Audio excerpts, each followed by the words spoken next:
Welcome, everyone. I'm excited to take you through an exploration of George Bernard Shaw's work today. On this first slide, you'll see the title and some key details about his play.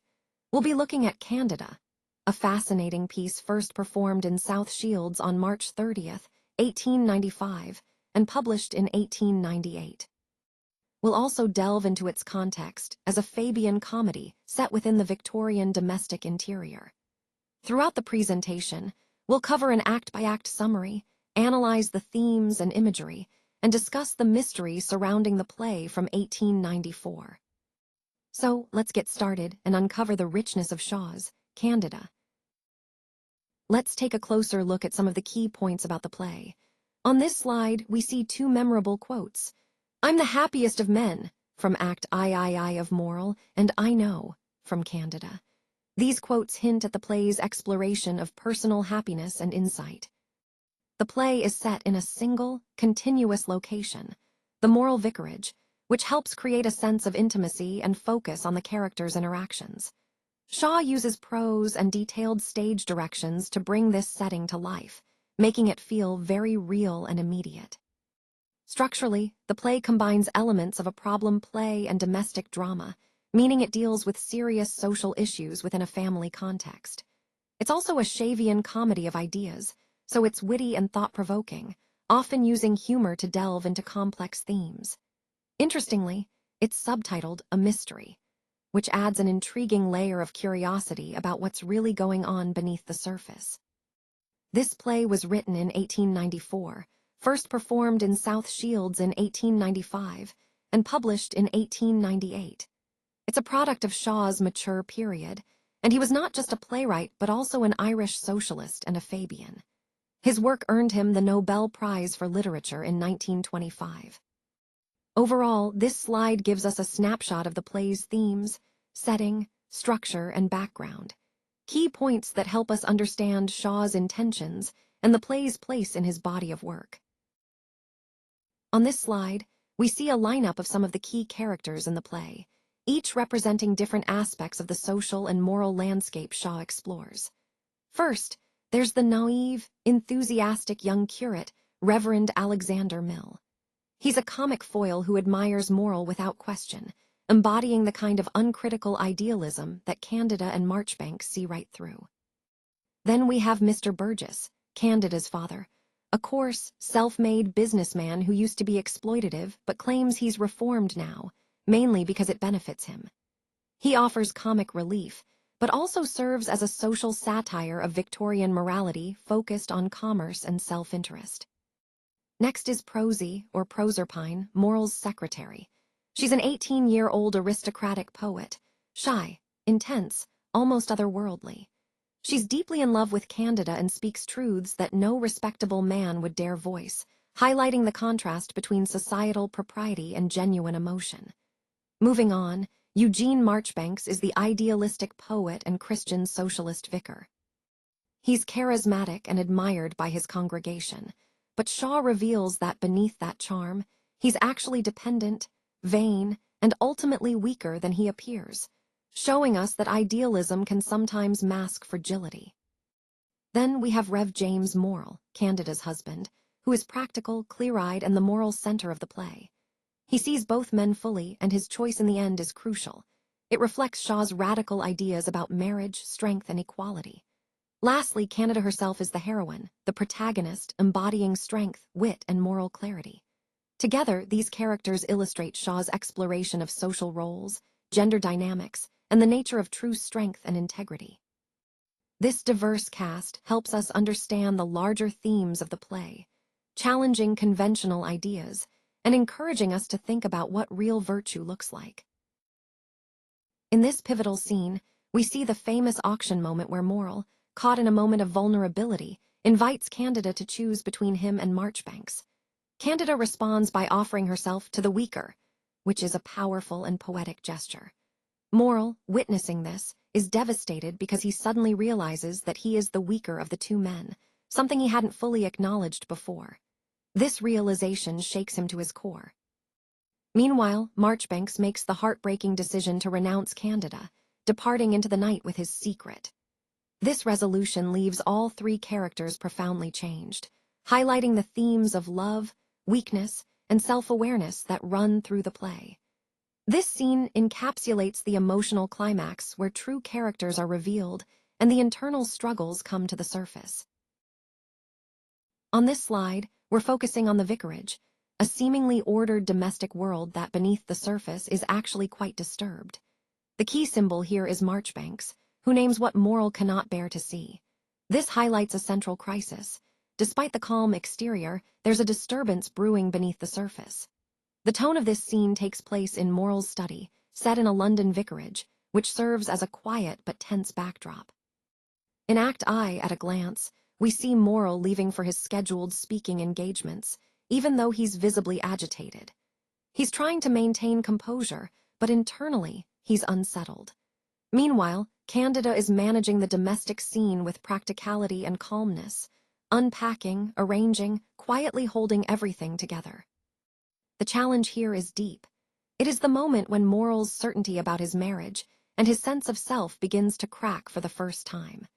Marchbanks steps into the scene and challenges Moral's understanding of his own marriage, raising the question of whether Candida truly loves him or is simply managing him. Then we see Marchbanks confessing his passionate love for Candida, initially to Moral, who is amused, but this amusement soon turns to disturbance. Prior to this, Candida has returned from visiting her parents with Eugene Marchbanks, an 18-year-old aristocratic poet she has befriended. Adding to this, Lexi Mill, the curate, arrives, a naive and enthusiastic young man who adores Moral. His uncritical admiration is almost comic, highlighting the hero worship that's prevalent in this domestic world. Finally, we have Prosy, or Proserpine Garnet, who is quietly typing Moral's correspondence. She's overworked and secretly devoted to him, but she receives no recognition for her dedication. All these elements come together to create a scene of underlying tension, where appearances of order mask the brewing disturbance, an essential theme in understanding the unfolding crisis in the play. On this slide, we see how Proserpine's name symbolizes a woman taken to the underworld, representing someone trapped in a man's world, with her desires suppressed. In Shaw's play, her typing, her dedication, and her invisible competence are actually the driving forces behind Moral's professional success. Shaw introduces her early to highlight the feminist undercurrent that runs through the play, starting right from the first scene. Next, we have Prosy, the young poet who's only 18. She might seem fragile or even a bit absurd, but Shaw uses her as a radical voice, someone outside the bounds of respectable society, able to speak uncomfortable truths that others can't. Marchbanks, by seeing Candida's reality with clarity because he's not invested in the domestic illusions, becomes a symbol of honest insight. He's the poet as a truth-teller. Then we look at Moral, who is Shaw's portrait of a confident, admired man, someone who genuinely believes in his ideals, whether it's socialism, faith, or love. But Shaw makes it clear that his confidence rests on unexamined foundations, namely, the quiet, often unseen labor of Candida. It's this hidden work that sustains everything Moral values. Finally, Shaw's approach to exposition is quite different from traditional plays. Instead of long backstories, the drama kicks off almost immediately, with Marchbanks's confession of love to Moral serving as the inciting confrontation. Shaw reveals character through these clashes of incompatible worldviews, rather than through exposition or detailed descriptions. It's a dynamic way to engage the audience and set up the play's core conflicts. Now let's take a closer look at Slide 7, which captures the essence of Act II. Here, we see the fireside as a symbol of intimacy and warmth, but also as a battleground. It's a powerful image, warmth versus conflict. The key symbol here is the preacher of freedom, who is ironically the most bound character, highlighting the complex layers of freedom and constraint within the characters' lives. Notice the irony. Moral's certainty begins to crack. His confidence, once unshakable, starts to falter as the rising tension underneath the domestic calm becomes more apparent. This shift is central to the act, signaling that beneath the surface of peace, there's a brewing storm. The tone of Act II is one of heightened tension, where every interaction hints at deeper undercurrents. At a glance, we see the progression. Prosy grows increasingly resentful, her invisible labor and suppressed love starkly contrasting with the men's outward drama. Meanwhile, Candida remains entirely in control. She observes both men, manages both, and chooses to show nothing. Her calm presence is a fascinating counterpoint to the turmoil around her. Further, Moral's gesture of inviting Marchbanks to stay is proud yet desperate, an attempt to prove his security and dominate the situation. Marchbanks, in turn, continues to provoke Moral by pointing out the structural dependency in his marriage that Moral refuses to face. This provocation pushes Moral to the edge. For the first time, we see jealousy enter his understanding when he notices the intimacy between Marchbanks and Candida. Earlier, Moral had returned early from his second engagement, shaken by Marchbanks's challenge to his authority. His confidence is clearly wavering now. We also meet Burgess, Candida's father, coarse, comic, self-satisfied. His arrival injects some relief, but also satirizes bourgeois respectability, reminding us of the social backdrop against which these personal dramas unfold. Finally, we come to the intimate scene after supper, where Marchbanks reads poetry aloud to Candida by the firelight. It's a charged domestic moment, simple yet layered with meaning, highlighting the complex relationships and unspoken tensions that define this act. Let's take a closer look at the psychological complexity behind Moral's invitation for Marchbanks to stay. Shaw suggests that Moral's actions are driven by a deep need to maintain his sense of security. He can't stand the idea of appearing threatened, so he puts on a facade of confidence, performing a kind of security he doesn't actually feel inside. This is actually quite self-destructive, because it pushes him further away from genuine understanding of himself, even as he tries to project strength. Shaw makes it clear to us, the audience, that Moral's behavior is rooted in pride and a desperate attempt to preserve his image, even though it's ultimately harmful. Now, this act of invitation is really a sign of his collapsing professional armor. When Moral returns early, it's like he's losing the veneer of control he once had. Out on the platform, he's magnificent, confident, commanding. But at home, faced with a real challenge to his self-image, he's helpless. Shaw skillfully dissects this gap, the difference between how Moral presents himself publicly and what he's truly feeling privately. It reveals the fragile nature of the Victorian man of influence, who relies heavily on appearances and rhetoric to maintain his identity. Moving on to Burgess, he represents a different kind of hypocrisy. Outwardly, he adopts progressive language, but only when it benefits his profits. He stopped underpaying workers, not because he's morally moved, but because the law now compels him to do so. Shaw uses Burgess to critique this kind of moral reform. It's motivated by self-interest rather than genuine conviction. Essentially, Burgess is a satire of the so-called reformed businessman who only changes his ways when it's convenient for him. Finally, let's talk about the scene with Marchbanks reading poetry by the firelight to Candida. Shaw intentionally inverts the traditional domestic scene here.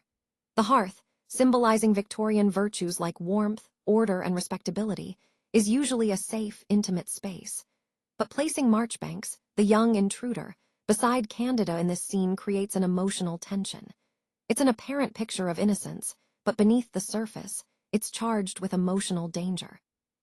Shaw subverts the pastoral idyll, highlighting how appearances can be deceptive and how underlying conflicts threaten the surface of domestic tranquility. All these points tie back to our overall theme, Shaw's exploration of the facades people maintain and the underlying tensions they try to hide. Each scene reveals different layers of societal and personal masks, making us question what's real and what's performative. Now, on slide 9, we see the final image, Moral and Candida embrace in silence. Notice how Moral is portrayed as the happiest of men, a reflection of his inner peace and fulfillment. Candida's simple yet profound response, "I know," signifies her awareness and acceptance of their true connection. This silent embrace encapsulates the culmination of their emotional journey.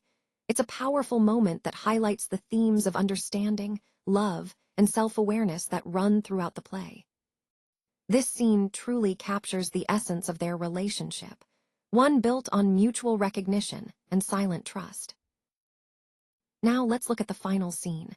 Moral's declaration, "I'm the happiest of men," is heartfelt, but it also reveals how little he truly understands about himself and the situation. His statement is sincere, yet it highlights his naivety. Candida's response, simply "I know," is one of the most powerful lines in the play. It's both loving and devastating at once. It shows that she has always known everything Moral has just discovered. In fact, she has seen the whole picture all along, understanding the deeper truths that Moral is only now beginning to grasp. Moving on to the final image. "I know." This phrase encapsulates Candida's insight and her clarity. But what about Marchbanks's secret? Shaw deliberately refuses to explain it. This mystery is central to the play's deeper themes. Critics have debated what it might be. Some say it's the realization that love and possession are incompatible. Others believe it's recognizing Candida's true nature. Still others think it's discovering his own artistic vocation, freed from romantic obsession. Shaw keeps this secret ambiguous, inviting us to interpret it in our own way. Now let's consider Marchbanks's secret as the poet's departure. Interestingly, Candida chooses what seems like the weaker option, walking away. But are they really weaker? Shaw masterfully reverses expectations here. Moral, the outwardly strong man, is actually dependent and fragile in private. Meanwhile, Marchbanks, who appears delicate, gains genuine independence by walking away from romantic entanglement. For Candida, her choice isn't about sacrifice, it's about clarity. She chooses to give herself where she is truly needed, understanding what is best for everyone involved. Finally, Moral's attempt to stage a choice between the two men is a profound psychological mistake. It forces Candida to articulate what she has always silently known, her own truth. The scene of the auction makes explicit a Victorian institution, the marriage as a kind of exchange. But Shaw's brilliance is in allowing Candida to set her own terms, to decide her purchase. It's a powerful moment of agency, and it underscores the play's overall theme, the importance of genuine understanding and self-awareness in relationships. Let's explore how Shaw systematically dismantles the Victorian hierarchy that tends to place public political action above private artistic vision. Marchbanks's poetry, which might seem useless at first glance, actually grants him access to a kind of truth that Moral's public activism can't reach. This highlights a key idea. The poet, in his quiet, reflective space, sees more clearly, while the preacher performs loudly but perhaps less genuinely. Moving to Candida, she appears to occupy a subordinate domestic role, managing the household, tending to others. But Shaw gradually reveals that she is actually the structural center of everything. Her true authority lies in her capacity to choose, her sovereignty. She's always had power, she simply hasn't needed to brandish it openly. Her final choice demonstrates genuine sovereignty, an exercise of real power through subtlety, not dominance. Regarding Marchbanks, we see a young poet who seems physically weak, socially awkward, and emotionally raw. Yet, paradoxically, he's the one who can speak truth, withstand rejection, and ultimately find independence. His apparent frailty is actually a precondition for his freedom. His vulnerability allows him to act with authenticity. On the other hand, Moral, the politician, commands audiences with his oratory, confidence, and social network, projecting strength in the public eye. But Shaw shows us that this power is entirely dependent on Candida's invisible domestic labor. When she withdraws that support, his authority collapses. This all ties into Shaw's central argument. The figure who appears strong and commanding, the politician, often depends on unseen, private support, while those who seem weak, the poet or the domestic figure, possess the greatest internal freedom. It's an inversion of traditional power structures, emphasizing that true strength is often hidden and real independence comes from within. In this slide, we see that the auction scene is Shaw's most provocative feminist moment. It's a powerful reversal. It's the woman who holds the power to give or withhold herself. Both men bid, but ultimately she decides. In the Victorian context, where women were often seen as passive, this reversal, the woman as the active agent in the marriage contract, is startlingly radical. Next, we look at Offer Yourselves to Me, the auction itself.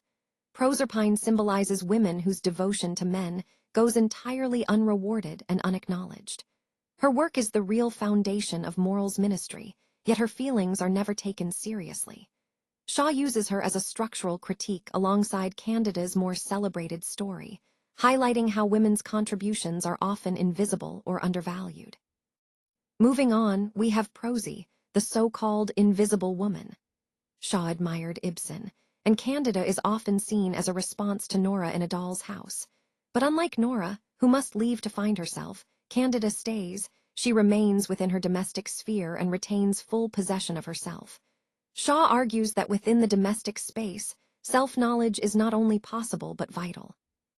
Now, considering Ibsen's influence, Nora and Candida exemplify different responses to societal expectations. Nora leaves to discover her independence, while Candida chooses to stay and redefine her role. Shaw stresses that Candida's self-awareness and conscious choice distinguish her from passive submission, emphasizing that true agency can be exercised within the domestic realm. Finally, Candida is Shaw's most radical portrait of female intelligence within, and even beyond, Victorian domestic ideals. She challenges the angel in the house stereotype by embodying a woman who performs her role knowingly and intentionally. Shaw makes a crucial distinction here. It's about chosen service versus imposed servitude. Candida's role is a conscious choice, making her a powerful symbol of female agency. In summary, this slide underscores how Shaw redefines notions of femininity, power, and domesticity, positioning women as active agents capable of agency and self-determination within their societal roles. Let's start by exploring Shaw's view on faith and doubt. Shaw himself was not a Christian, but he deeply respected the ethical power that religion can have. In the play, we see that morals faith appears genuine and even generative, but Shaw suggests that on its own, it's not enough. The play implies that true faith requires the same kind of self-examination that Marchbanks provokes in others. Now, moving to the theme of the vicarage as a political text, Shaw shows us that this space is both a domestic setting and a symbol of political power, serving as the base of morals public ministry. He argues that political institutions are built on domestic foundations, which they often exploit or ignore. Essentially, Shaw is telling us that the house itself becomes the argument. The physical space reflects the underlying social and political issues. Next, let's look at Burgess. Shaw portrays him as someone who has reformed his labor practices, but not from genuine conviction.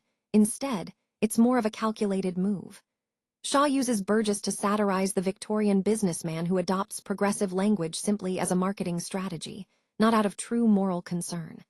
So, reform without conscience, Shaw suggests, is just better branding. It's superficial, not authentic change.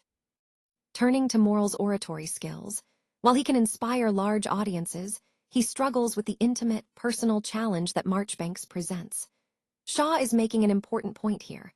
The rhetoric of liberation, of social change, must be reflected in our most immediate human relationships, within the home, in marriage, and in personal interactions. Words alone aren't enough. Practice must follow the rhetoric. Now, let's consider the Fabian Society, which Shaw was a founding member of. The Fabians believed in gradual, practical reform rather than revolution. Shaw embeds this skepticism into the play by showing that speeches about freedom don't automatically translate into real freedom at home. There's often a disconnect between idealistic talk and actual lived experience. Finally, on Moral's Christian socialism, he's genuinely committed to social justice, workers' rights, and the gospel of equality. Shaw respects this, but he also highlights its limitations. Political idealism that doesn't critically examine its own domestic structures remains incomplete. Shaw suggests that true social justice requires looking inward, not just outward. And of course, Shaw's own stance as a Fabian socialist informs all of this. Candida, in particular, uses the vicarage setting to critique Christian socialist idealism, showing both its strengths and its blind spots. Ultimately, Shaw is encouraging us to think about how social and political ideals are reflected in our personal lives, and how genuine change must happen on both levels. The unspecified, secret Marchbanks carries into the night has been interpreted in several ways. It could be the understanding that Candida is not just an ideal, but a real person. Or perhaps it's the recognition that love isn't about ownership, but about freedom. It might also be the discovery of his artistic vocation, freed from romantic illusions. Shaw's deliberate ambiguity invites the audience to supply their own meaning, making the act of interpretation a form of artistic co-creation. This secret, in a sense, represents artistic freedom.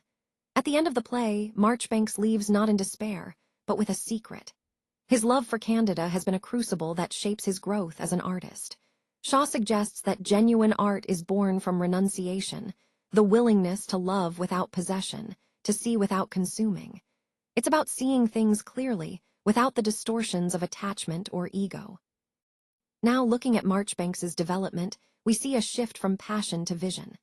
The play contrasts two types of language: Morrell's platform oratory, which is persuasive and public, and Marchbanks's poetry, which is intimate and private.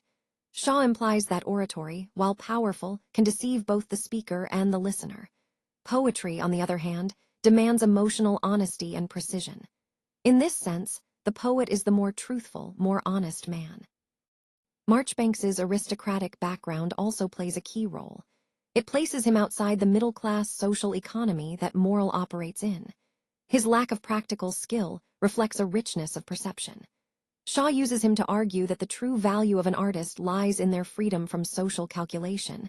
They can see what propriety and convention often forbid. This outsider perspective allows the artist to access deeper truths. Finally, Marchbanks embodies Shaw's idealized artist figure, someone who perceives truths that polite society suppresses. His calling goes beyond traditional social roles, emphasizing that the artist's role is to see and reveal what others cannot or will not acknowledge. This connects back to the overall theme that art and the poet serve a special role in society, as visionaries and truth-tellers. Let's start by examining the curate's uncritical adoration of Morrell. This is perhaps the most extreme example of comforting illusion in the play. Shaw uses this dynamic with Lexi to illustrate a broader point: the danger of discipleship. When someone worships rather than thinks critically, they become the system's most reliable reproducer of its blind spots. It's a warning about the risks of unquestioning admiration. Moving on to Lexi Mill's hero worship. This is a perfect example of how admiration can cloud judgment. It's important to note that Marchbanks begins with projecting an idealized, romantic vision onto Candida. His love is genuine, but it's also partly fictional, shaped by his fantasies rather than reality. However, as the play progresses, Marchbanks undergoes a transformation. He comes to see Candida as a full, complex person, not just an ideal. His eventual departure symbolizes this newfound maturity, a move away from naive idealism toward genuine understanding. Now, Candida herself plays a fascinating role. She maintains the fiction of Morrell's centrality. She manages him, supports him, and sustains his self-image. But this isn't necessarily dishonesty. Shaw suggests it's a deliberate strategy of care, perhaps even a form of loving deception. It raises an intriguing question. Is this kind of loving deception a sign of strength, or does it imply condescension? Shaw leaves this question open, inviting us to think about the complexity of love and care. Turning to Morrell, he sees himself as the provider, the strong, generous husband who's given Candida everything she needs. But the play gradually dismantles this self-image.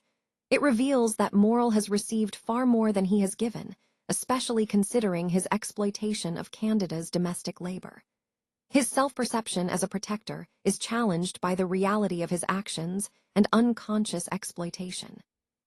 Finally, Shaw subtitled Candida a mystery, and the core of that mystery is about self-knowledge. It's about the fictions we build, sometimes consciously, sometimes unconsciously, to maintain our sense of who we are. This ties directly into the overarching theme of self-deception, illusion, and the cozy lies we tell ourselves to feel secure. So, in essence, this slide highlights how characters cling to illusions, whether out of love, admiration, or self-preservation, and how these illusions serve as comforting lies, even as they obscure deeper truths. Shaw separates the institution of marriage, which is primarily an economic and social contract, from the genuine experience of mutual love. Candida's marriage to Morrill actually works, but not in the way either of them, or Marchbanks, might imagine. Its true foundation is built on an economic and emotional structure that the romantic vocabulary of love tends to obscure. When we talk about marriage as an institution versus marriage as love, Shaw highlights a key difference. Proserpine, for example, is a real paid worker, a secretary, yet her labor is treated as devotion. Her pay is inadequate, and her emotional investment in Morrill remains completely unrewarded. She embodies the large class of Victorian women whose professional and emotional contributions were systematically undervalued. This brings us to Prosy and the broader category of working women. Shaw gives Candida a speech in Act III that functions as an early feminist economic analysis.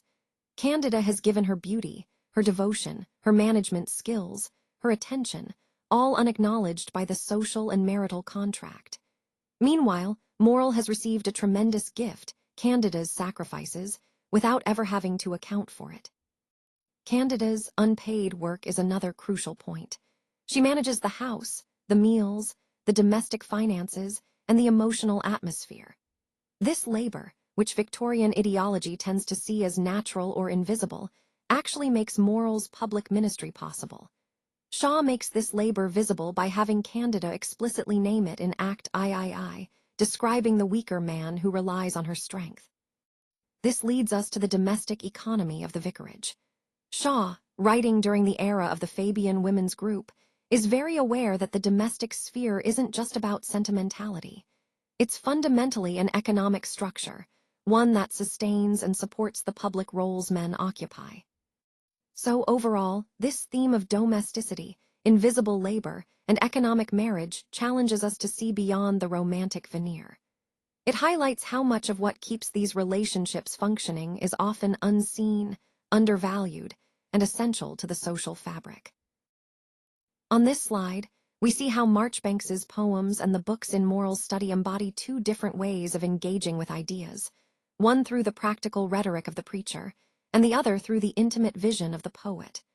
Shaw places these elements in the same room to suggest that, in reality, these two modes are interconnected. They can't really be separated. The personal is always political, and the political is always personal. Moving on, we have Proserpine's typing, which is a constant background sound throughout the play. It acts as a mechanical accompaniment to the intense emotional scenes, drawing our attention to something Shaw wants us to see clearly. The actual work behind the ideals that the characters proclaim, work that Victorian culture often makes invisible. This typewriter symbolizes the labor and effort that sustain romantic and political aspirations. Next, we look at the fireside. In Victorian culture, the hearth is a symbol of domestic virtue, warmth, order, and security. Shaw uses it cleverly to frame some of the most charged moments in the play. For example, in Act II, Marchbanks reads poetry to Candida beside it, creating a scene of intimacy. But at the same time, the hearth, traditionally a symbol of marital sanctity, becomes a site of emotional transgression. This domestic imagery subtly undercuts the ideal of the domestic as purely virtuous. Finally, the entire play takes place within a single room, the study. This isn't just a practical choice, it's a deliberate one. The room itself becomes a symbol of the play's core argument.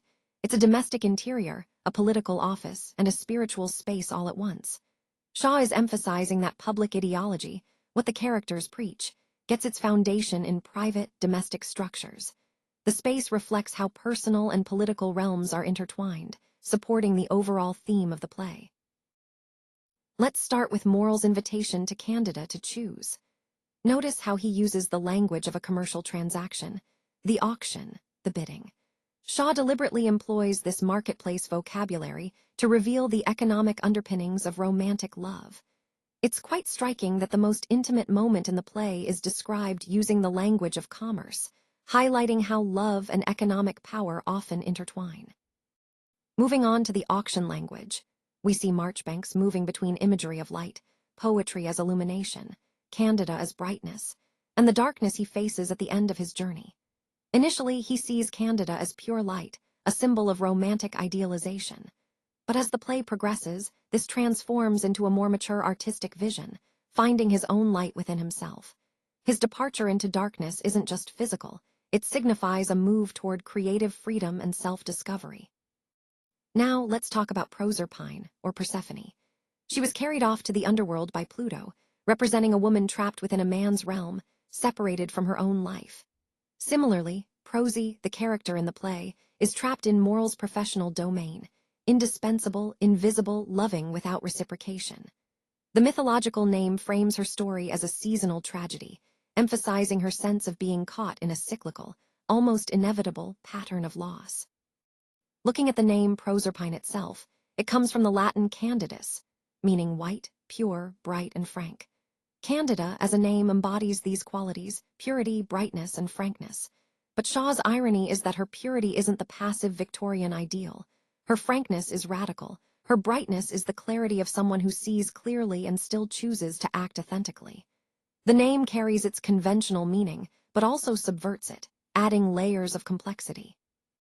Finally, throughout the play, Shaw uses dense symbolic language, names, metaphors, imagery, to support his arguments beneath the dialogue's surface.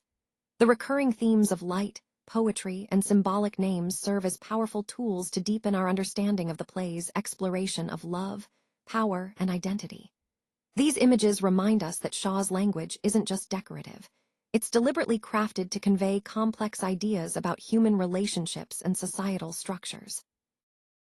As we move to slide 19, let's examine how Shaw uses physicality and staging to deepen the audience's understanding of his characters and themes.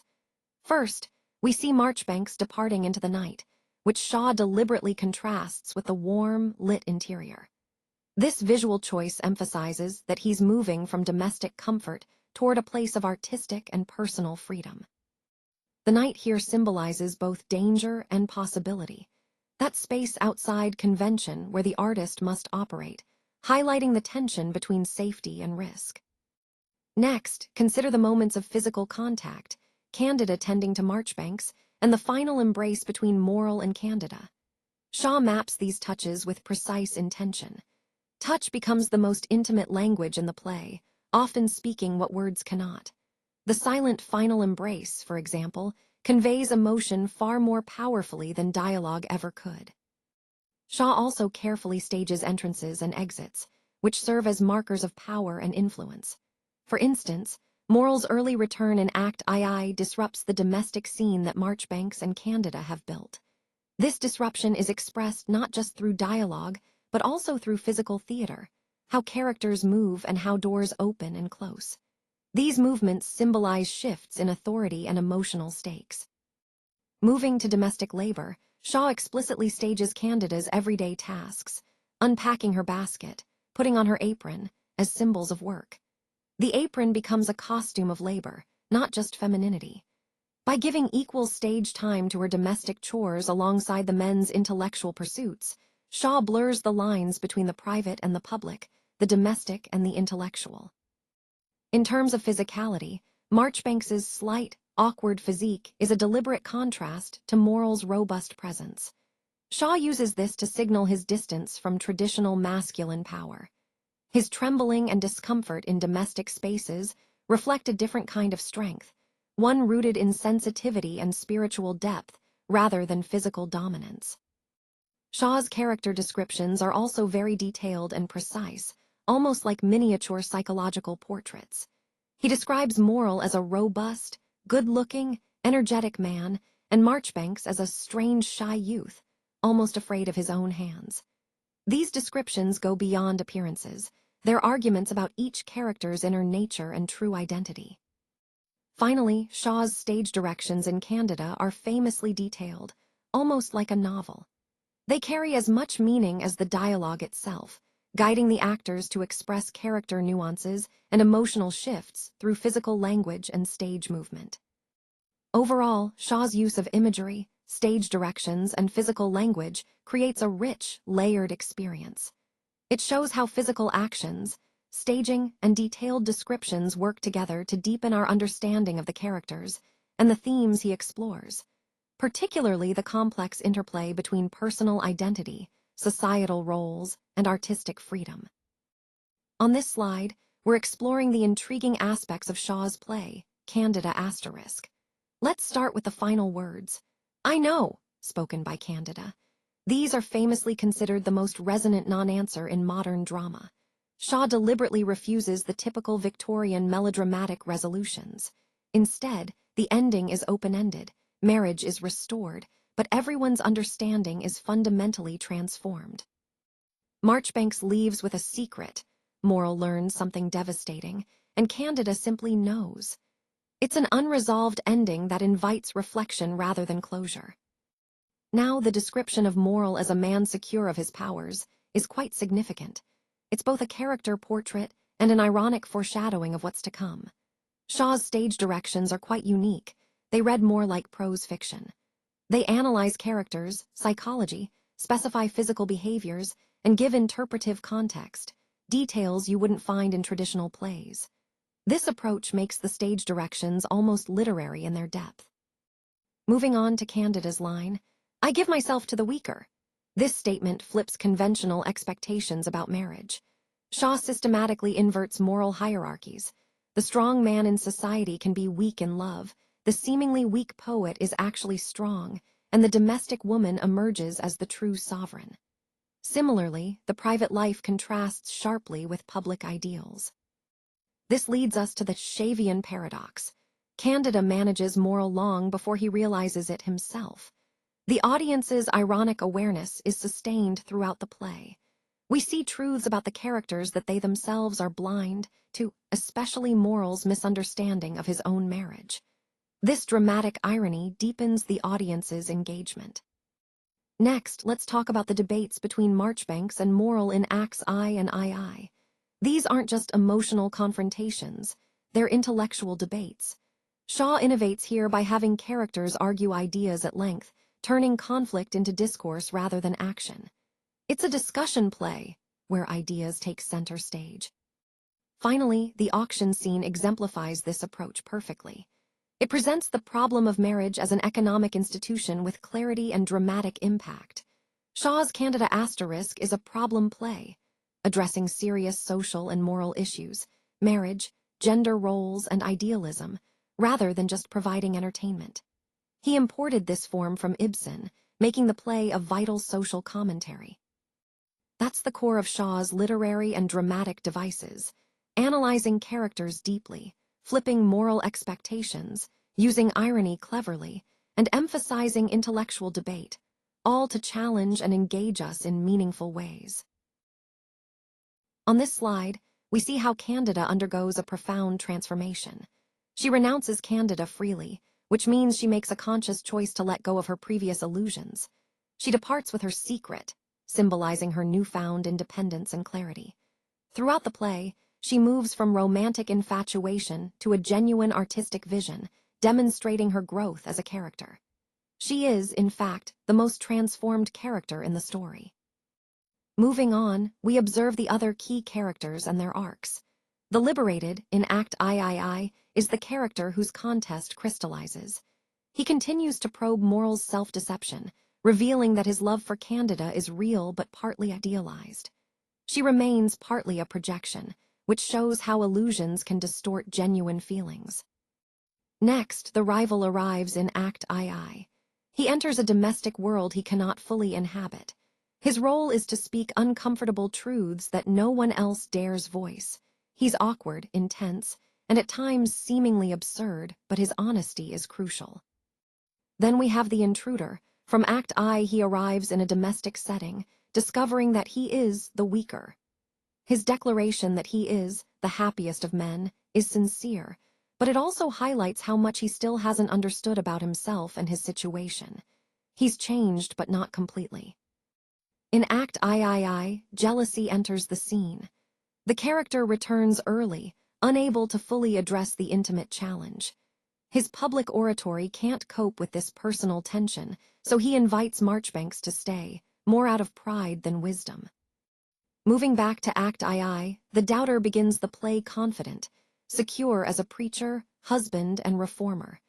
But Marchbanks's challenge starts to unsettle him, and his certainty begins to crack, showing the beginning of internal change. In Act I, we see the confident Moral, who names the truth during the auction and makes a conscious choice. Her final words, "I know," reveal she has always known everything the play uncovers. Her awareness is complete. Later in Act III, she becomes the Watcher. She observes both men with clear eyes, tending to them without surrendering to either. Her composure isn't passivity, it's sovereignty. She holds her power with grace. In Act II, the observer returns home, assesses the situation, and manages Marchbanks's arrival with practical warmth. She is already in full possession of herself, grounded and perceptive. Finally, from Act I, we see the manager. She is the character who guides the domestic and emotional flow of the play, balancing her roles with calm authority. Altogether, these character arcs highlight how each individual's journey reflects themes of self-awareness, honesty, and transformation, core ideas that resonate throughout the play's overall message. In 1898, Shaw married Charlotte Payne Townshend. Like Candida, Charlotte was a woman of practical intelligence who managed both the domestic and professional aspects of life, enabling Shaw's work to flourish.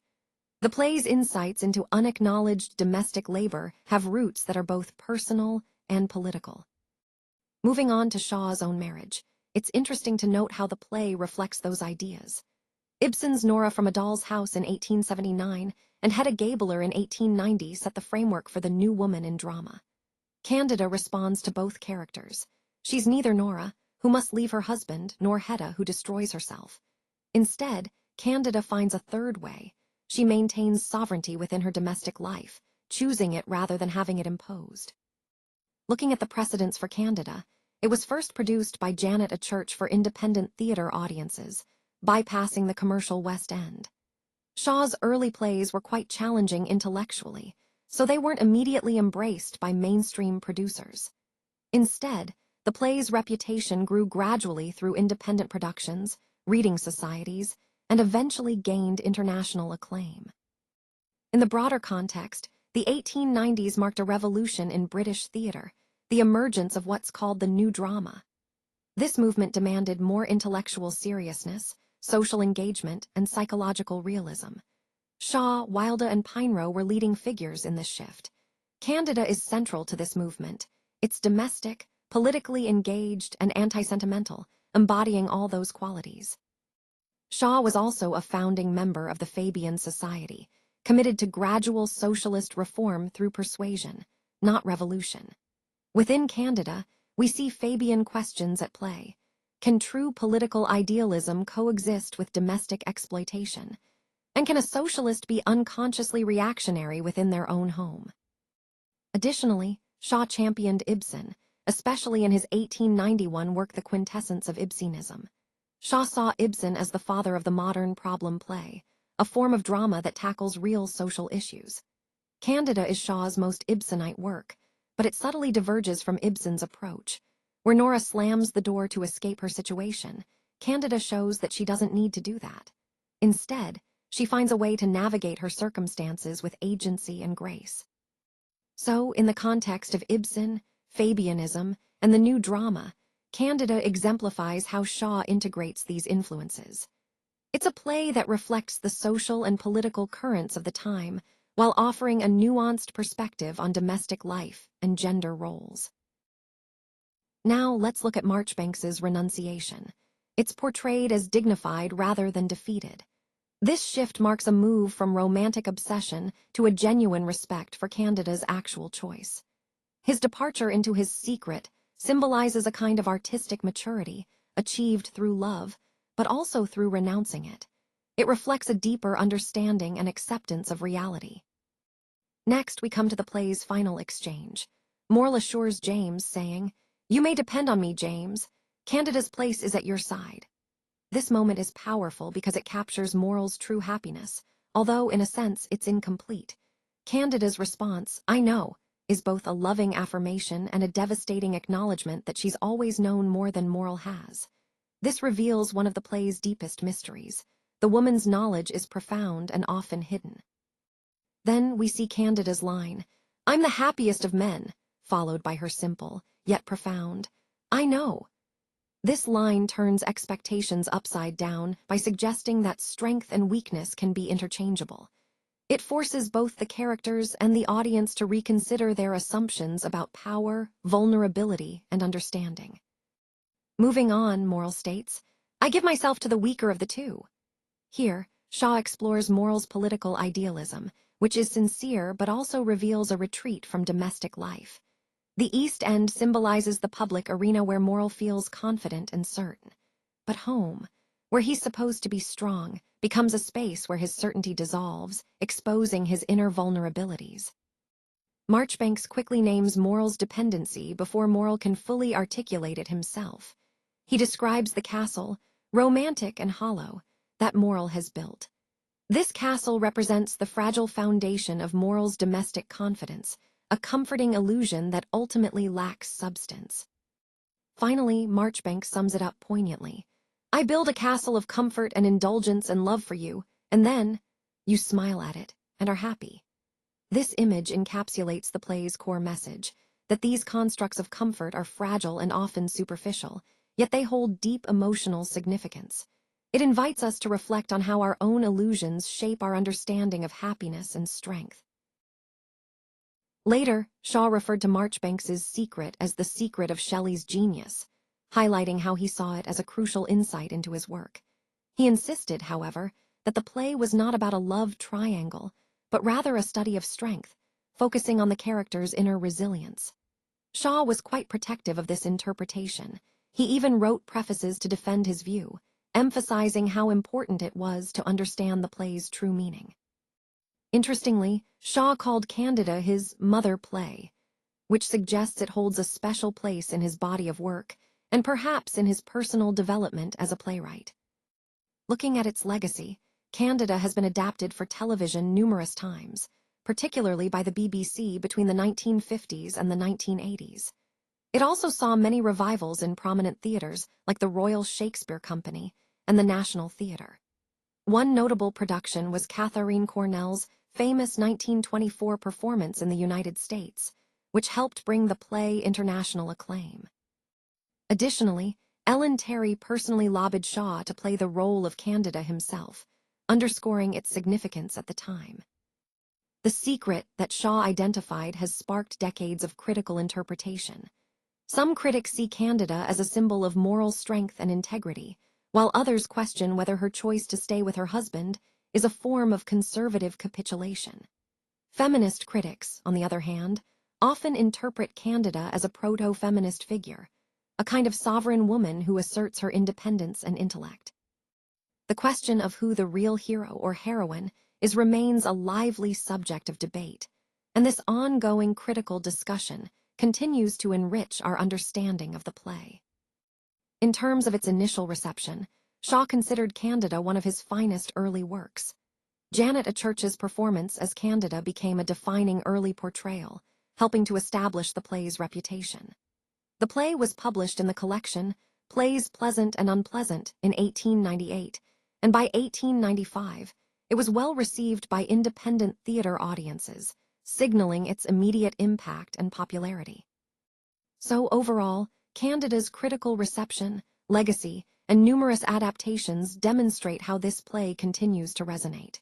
It's a work that has sparked debate and admiration alike, reflecting Shaw's skill in blending comedy, morality, and social commentary, elements that still captivate audiences today. Let's start with a powerful quote from G.B. Shaw.